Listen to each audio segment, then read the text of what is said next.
Olá, bem-vindo a mais uma videoaula de nosso curso introdutório à construção de diagramas de classes da UML.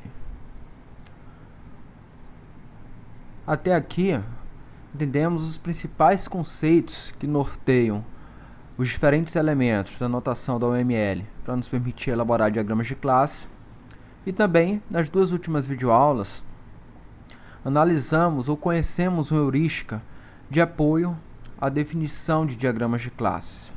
Obviamente, essa é apenas uma heurística introdutória para aqueles que nunca construíram, nunca tiveram essa experiência de definir o diagrama de classes da UML, e ela tem sua utilidade justamente neste contexto, né, quando a gente está começando a modelar diagrama de classe. Obviamente, a partir do momento que os problemas se tornam mais complexos, ou você já tem um pouco mais de experiência na elaboração de diagramas, essa heurística ela não tem tanta utilidade, ou seja, ela é apenas uma base para a gente começar a entender como é que as classes podem ser extraídas através de documentos de requisitos. Bom, nesta videoaula, eu tratarei de dois assuntos basicamente. Inicialmente, farei uma breve revisão da heurística que foi apresentada nas videoaulas anteriores e, na sequência, nós aplicaremos passo a passo a heurística sugerida na construção de um diagrama de classe para o estudo de caso de um sistema de locadora de veículos.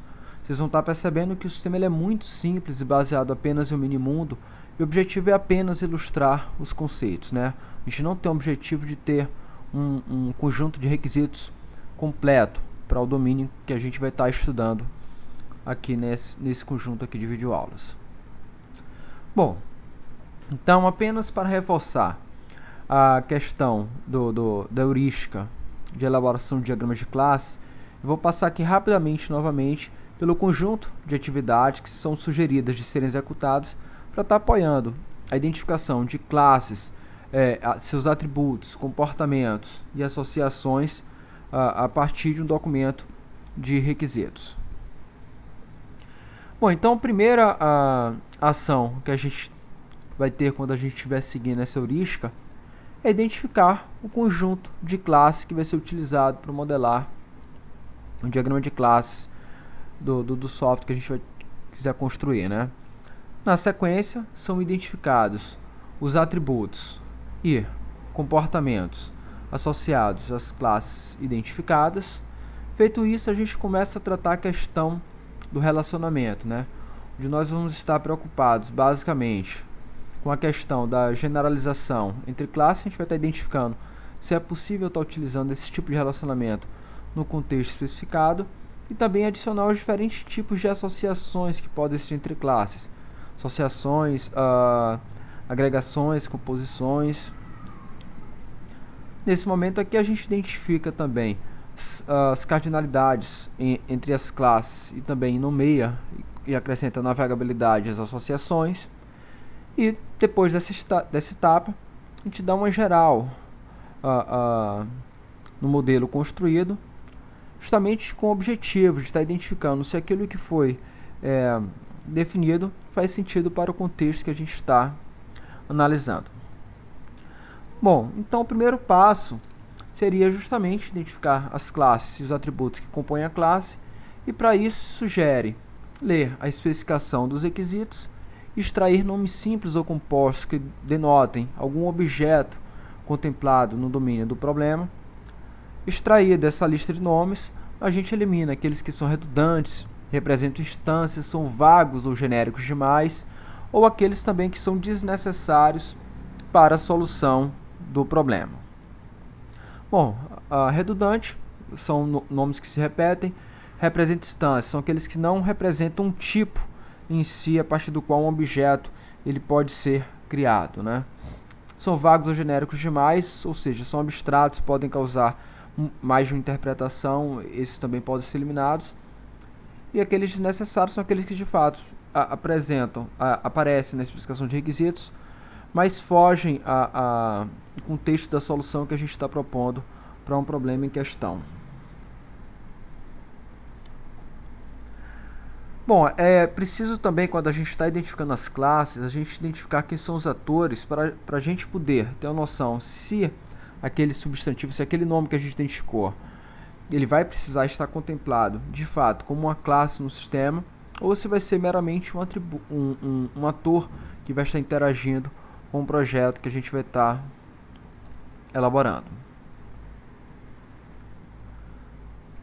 Bom, a próxima etapa é justamente a gente identificar os comportamentos associados às diferentes classes que foram identificadas. Para isso, a gente passa por um por um processo semelhante ao que a gente fez para identificar atributos e classes, mas nesse momento a gente faz a leitura da especificação dos requisitos, tentando extrair verbos ou substantivos que deem ideia de ação no contexto do problema. E aí a gente novamente elimina aqueles que são redundantes, vagos ou genéricos demais, e aqueles que são desnecessários para a solução do problema. Identificado esse conjunto de possíveis comportamentos associados ao sistema, a gente vai inserir os diferentes comportamentos nas classes que foram identificadas na etapa anterior. Identificados atributos, classes e comportamentos, a gente começa a trabalhar em cima dos diferentes tipos de relacionamentos que vão existir no nosso diagrama de classe. A gente geralmente começa pela identificação de generalizações, onde a gente vai estar identificando se existe alguma relação de herança entre classes no nosso problema, né? Existem, como a gente viu anteriormente, duas formas para identificação de generalização. Bottom-up, onde a gente tem um conjunto de classes definidas já no diagrama, e a gente consegue identificar que elas são existe um tipo genérico que as definem, e a gente consegue agrupar nesse tipo genérico os atributos e comportamentos que são compartilhados pela subclasse. Já na top-down, ela ocorre quando a gente tem uma classe genérica e a gente identifica, ao fazer a leitura e evolução do documento de requisitos, que essa classe genérica ela precisa ser quebrada em classes específicas que possuem atributos e comportamentos específicos a uma dada situação, um dado conceito presente no domínio do problema, né? Então, de um lado a gente parte de baixo para cima, ou seja, dos detalhados para o mais genérico. Na outra abordagem a gente parte do mais genérico para o mais especializado. Bom, identificadas as generalizações, a gente parte para a identificação das associações, né? Então a gente começa geralmente com as classes consideradas mais centrais e importantes do problema, porque isso de certa forma pode facilitar o encadeamento das demais associações do nosso contexto. E a gente começa a identificar os relacionamentos a partir de um conjunto, vamos chamar assim de palavrinhas-chave, que a gente tem descrito aqui nesse slide, né, onde a gente vai estar identificando se uma classe possui, controla, está conectada, está relacionada, é parte de, tem como parte, é membro de ou tem como membro de alguma outra classe presente no modelo, né? Ou seja, a gente vai pegar sempre as classes ao pares e identificar se existe a necessidade de alguma semântica dessa natureza aqui que a gente viu no slide, e aí a gente consegue definir se há ou não a necessidade de relacionamento entre as classes do modelo. Bom, no final a gente vai estar fazendo isso sempre evitando que muitas associações sejam adicionadas ao modelo de forma que a gente tenha um acoplamento muito alto de forma desnecessária, e por fim a gente define multiplicidade e a navegabilidade das associações existentes entre as classes.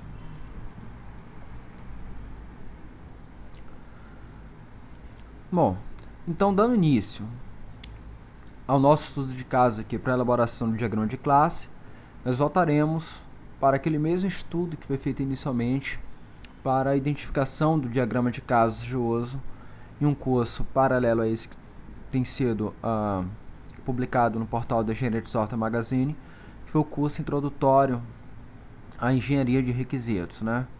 Bom, então nós vamos fazer uso do mesmo estudo de caso, só que dessa vez nós estaremos trabalhando com a definição do diagrama de classes a partir da descrição aqui do nosso minimundo, né? Então aqui na tela, vocês estão visualizando aqui a descrição textual, um PDF com o texto desse estudo de caso, pode ser encontrado junto com o download da videoaula, né, no mesmo arquivo.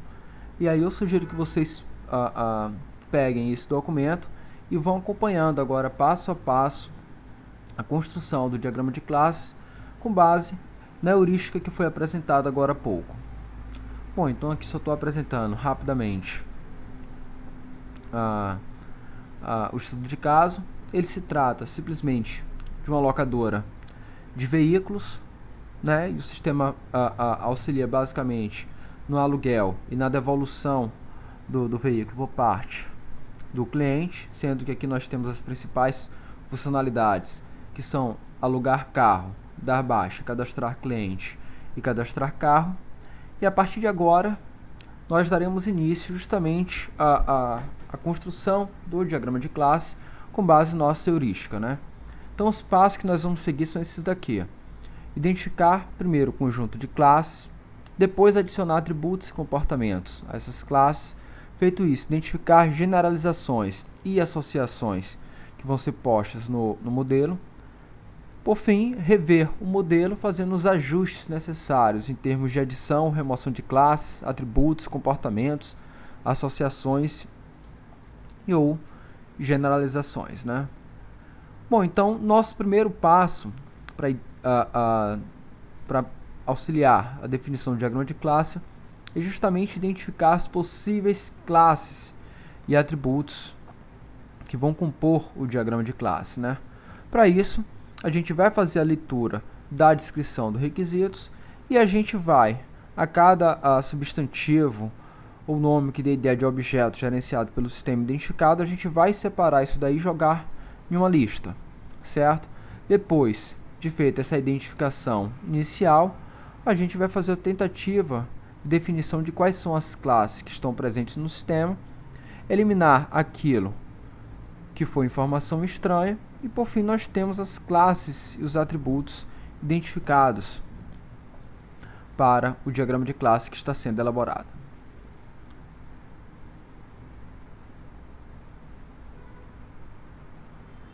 Bom, então vamos aqui para a prática, né?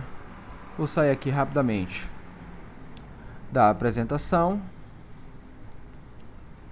E eu tenho aqui justamente a descrição textual do estudo de caso que nós vamos seguir, né? A ferramenta que nós vamos utilizar é o Visual Paradigm.